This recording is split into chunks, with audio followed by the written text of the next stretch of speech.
Hello, welcome to Elasticon. Thank you for coming. My name is Aaron Jewett. I'm the detection and analytics team lead for the Elastic InfoSec team. Today, I'm here to talk to you about Customer Zero, how the Elastic's InfoSec team uses Elastic products to protect Elastic. So, what does it mean to be Customer Zero at Elastic?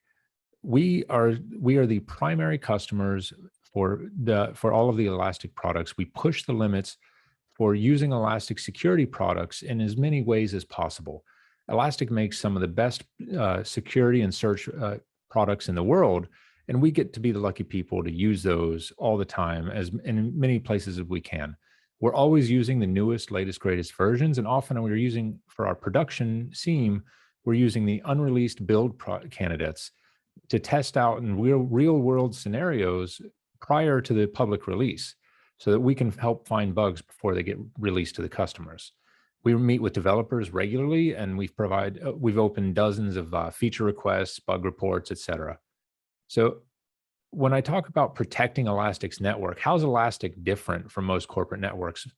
Elastic as a company is very different from most traditional corporate companies. Elastic is a distributed company spread around the world, and the vast majority of our employees are 100% remote and have been since well before the pandemic forced a lot of other companies to do remote work.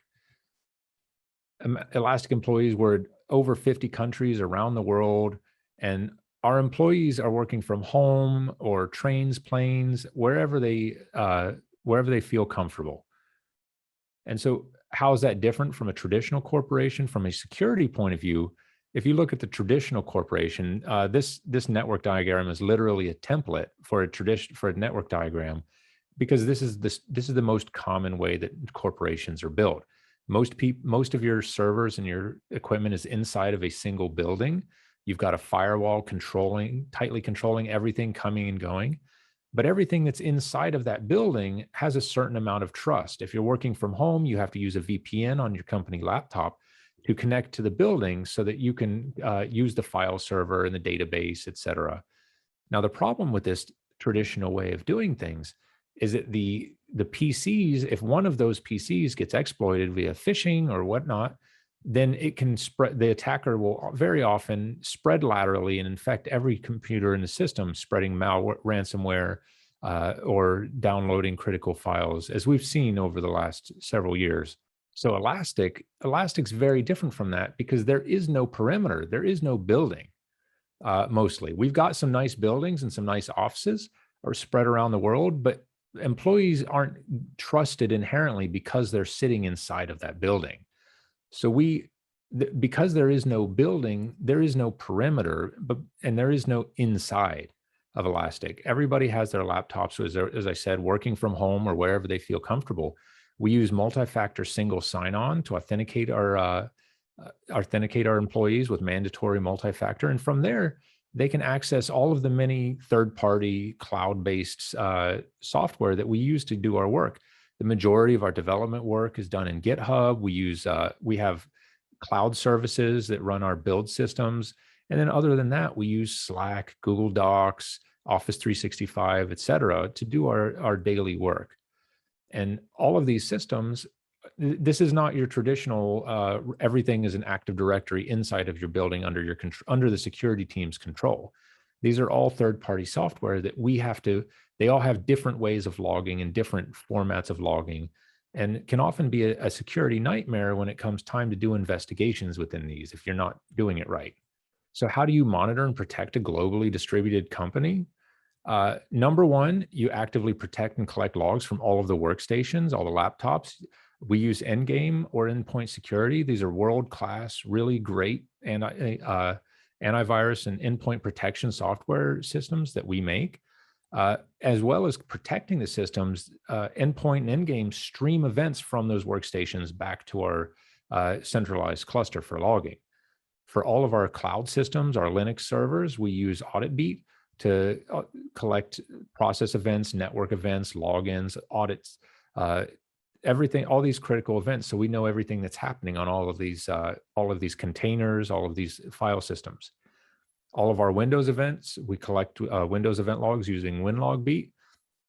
And all of those third-party services I mentioned on this slide We use Filebeat to collect the event logs and centralize all of those. And we use the Elastic Common Schema, ECS, to format all of the fields in a common formatting so that we can now query in a single query across multiple data sets. So first, I'm going to talk to you about how we protect Elastic Cloud, because Elastic is a company, we're kind of split into two different networks from a security point of view. Elastic Cloud is our Elastic Managed Service. This is where we, when you go into Elastic Cloud and spin up clusters, we manage the hardware for you. We make it very easy for you to spin up and manage and deal with all of we take the hard work away from dealing with the Elastic clusters. And this is where we're hosting all of this. This is a separate high security environment. This does require VPN access and on top of the multi-factor authentication. And we're running over 40,000 Elastic clusters in over 40 different cloud regions hosted across 4 different major cloud providers. This environment is certified. It's very highly audited, highly regulated. It's pen tested. This is a more rigid environment than the rest of Elastic, but it's a very, very large environment. And so how do you build detections and monitor an environment that spans 4 different cloud providers across 40 different regions? For the critical logs, we've been doing centralized log collections. These are all of the authentication logs, the VPN logs, the CloudTrail, all the cloud provider security logs. Those all get centrally logged and centrally stored inside of an Elastic Stack that we have detections that we use as our cloud SIEM. Every cloud region contains its own monitoring cluster. This cluster contains NetFlow, Proxy, MetricBeat, DevOps, all of these large, heavy, if you will, logs, and we keep them located every single region. Anybody who's dealt with cloud, especially with a cloud billing, knows that as soon as you start to move data from one cloud region or cloud provider to another, your bill dramatically increases, and companies have gone bankrupt because they've moved too much data. And so due to this cost, we keep the data where it's created within that region, and we store those all locally. And we store 1 week of hot data, and the rest we store in the affordable S3 type bucket storage. And it used to be that if I wanted to investigate or respond to an alert in one of the affected regional logging clusters, I would have to log into I would have to log into every affected region. And this is very time consuming, and it slows down investigations. And that was what we had to deal with until very recently. 2 new capabilities have really expanded and made really shining in this cloud security environment: searchable snapshots and cross-region support for cross-cluster search. What is cross-cluster search? Cross-cluster search is the ability to have a single cluster that can send queries to multiple other remote clusters. And in March of 2021, we added support for cross-region and cross-cloud provider cross-cluster search. And so this lets us have a single cluster that I can have all of my queries, all of my machine learning jobs, all of my data detections, and it can query all of these clusters around the world. And the performance is very good because it's distributing these queries to all of the clusters. So other than a little bit of a network latency, there's actually very, very good performance. In this query here on the side, you can see this is one of our many indices. I think we have about 30 or 40 of them. This is a 24-hour query, and you can see there are 35 billion hits in 24 hours in this index. And this query ran on 53 different clusters, 9,000 different shards, and it only took 15 seconds to run. And is there I can't imagine, or I can't think of any other software that can do this type of search and also provide all of the detections and capabilities and alerting on top of all of that. Searchable snapshots are a new capability that's made made my life a lot easier with the cloud. As I said, we've had 7 days of hot data, which is on the SSDs, which can be very pricey. And this is the data that I can query fairly easily. After that, we move the data to our snapshots, which are stored on more affordable S3 type storage. But now with searchable snapshots, we can search that data just by expanding the time range of the query, and it just works. You just have to have a little more patience because S3 is a little slower. But what would happen before is if we needed, during an investigation, if we needed to go back and query 6 months of data, we had to go put in a ticket to the DevOps team, and they would have to go mount 6 months worth of snapshots back to a separate, they would have to stand up a new cluster, mount 6 months of snapshots back to that cluster. And they would have to repeat this for every cloud region that was under investigation. It was a huge lift. And we would only do it if we really, really had to at that point. So that was Elastic Cloud Infrastructure. Now let's talk about Elastic's corporate security or corporate infrastructure. This is pretty much everything else. All of the things that we use on a daily basis to run Elastic as a publicly traded company. Inside of this diagram here in the middle, this is our SIEM, and this is also using cross-cluster search. This cluster doesn't actually contain or ingest any data of its own. It uses cross-cluster search to query all of these other clusters. And this cluster, though, is where we use all of our detection rules, all of our machine learning jobs, all of these things that we use as a security, or all of our dashboards, all in one single location. Feeding into our SIEM, we've got multiple clusters. So the first cluster here is our AuditBeat cluster that I mentioned earlier. This is all of our Linux system logs, audit-d logs, file integrity module logs from all of our Jenkins CI build systems, all of our cloud systems, all of our clusters out there. This is everything that's not Elastic Cloud, but is still a cloud server, is in this, feeding into this AuditBeat cluster. FileBeat, these are all of those third-party services that I mentioned before, as well as additional enrichment data that we have. Like we use Jamf to manage our Mac system. So we have all of our Jamf surveys data every 24 hours, Qualys for vulnerability and management, Recorded Future for threat intel, LastPass, we have a corporate LastPass account, so we can see if people start to try to query too many. We have alerting on that, as well as Azure, GCP, AWS, Google Docs, everything, and it's all normalized using Elastic Common Schema, so that I can have a single dashboard. So if user.email is mine, I can just search for my user.email, and it'll query across all of these data sources to see if there are any hits in one single query or dashboard. In the monitoring cluster is the monitoring cluster is how we monitor the health and status of all of our other clusters. This is our security engineering team uses this to monitor CPU usage, uptime, and alert to any outages to the other clusters, as well as Kibana audit logs. The Endgame cluster is how we stream Endgame. So Endgame, as I mentioned earlier, streams events from our Macs to this cluster. And this is in addition to the malware events, the behavioral detections from the Endgame itself. We also get process events, network events, file events. As a worldwide remote company, our people work all the time zones of the day. I live in Germany, but if let's say an alert happens on somebody that has at the evening for somebody in California, and there's a malware alert on their laptop, and then they go offline and power down their laptop. When I start my shift, in addition to having all of the malware alerts and information there, I have the last several months worth of process events, network events, file events. I can see every network connection, every file created, and every process start and stop from that system for the last several months. So I can I have everything I need to do a full forensic investigation at my fingertips, and that the user of the system doesn't even have to be awake. Fleet is our new, if you haven't heard about Fleet, I really recommend checking out some of the Elasticon talks about it. It's really amazing new feature in Elastic for deploying and managing Elastic Agent.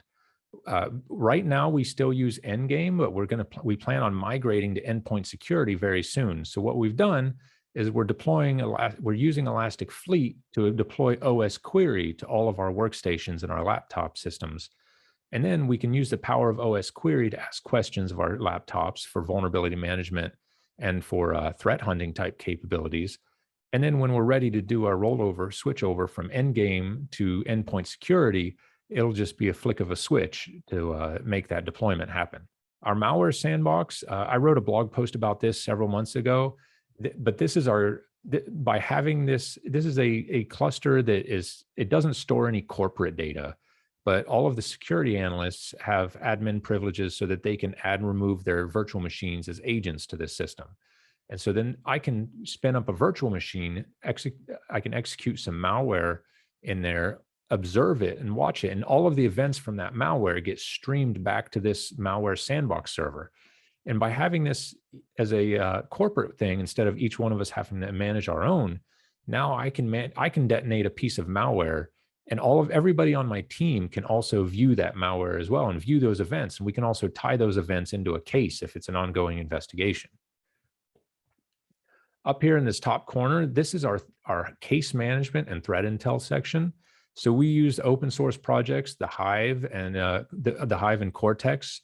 The Hive is a case management system that's open source, built on Elasticsearch. It's an excellent case management system that lets us attach, we can send our alerts from our detection engine to the Hive and manage our cases here. The MISP is an open source threat intelligence platform. It's used to share, used by many threat intel teams to share and collect IOCs. And Cortex is part of the Hive project, but it's basically a way to script and automate pushing data to and from the Hive. And so we use the Cortex to enrich events inside of the Hive. So if an IP address, let's say you have an IP address and a file hash is part of an investigation, Cortex can automatically check the MISP, check VirusTotal, and also send queries back into our Elastic Stack to see if anybody knows anything about that file hash or IP address. Tines is a new system that we just started using. Tines is a great piece of software that lets you automate actions and events inside of your network, and it's pretty easy to use. We just started using it about a month ago, and it's already we're doing some really cool things with it. But basically, what we're doing now is so we can send events from our SIEM, and we send it to Tines, and Tines can enrich the data and make these events interactive. And so for one example that we've already got in place, we send whenever a detection fires in our SIEM, that a detection and all of its data goes to the Tines. Tines, we set it up to enrich the data. So if there's an IP address, we can add in a link we can enrich it with the information. We can automatically do those lookups to VirusTotal. And then we will send the alert, we will format the alert and send it to Slack for the analysts. In addition to sending it to Slack, we'll add buttons to a Slack message so that an analyst can click the button and say, this is a false positive or open a case. And if you say to open a case, it goes back to Tines, and Tines then tells the Hive, hey, open a case, and here's all of this data from this alert, and it's all right there ready to go. As I mentioned here, Slack is how we start most of our investigations. We are a worldwide distributed organization, but we do not have a 24-hour traditional security operations center with a bunch of level 1 analysts staring at a dashboard 24/7. If we have all of our critical alerts, instead of waiting for an analyst to look at a dashboard, all of our critical alerts and high priority alerts get pushed out to the analysts in Slack. Our low critical alerts, we do a 24-hour aggregation by host name, and so then we send every 12 hours a roll up of our low criticality alerts. And so an analyst on their phone or wherever they're at, they can pop open Slack and just get a quick, they can get a feel of the heartbeat of the network. PagerDuty is another thing that there's an integration in SIEM and the Slack or in the SIEM actions, so that you can send events to PagerDuty. This one definitely use with caution, because nobody likes to get called in the middle of the night for false positives. And so I wanted to finish out the last part of this talk just with some tips and advice and things that I've learned along the way as a detection engineer, sometimes the hard way.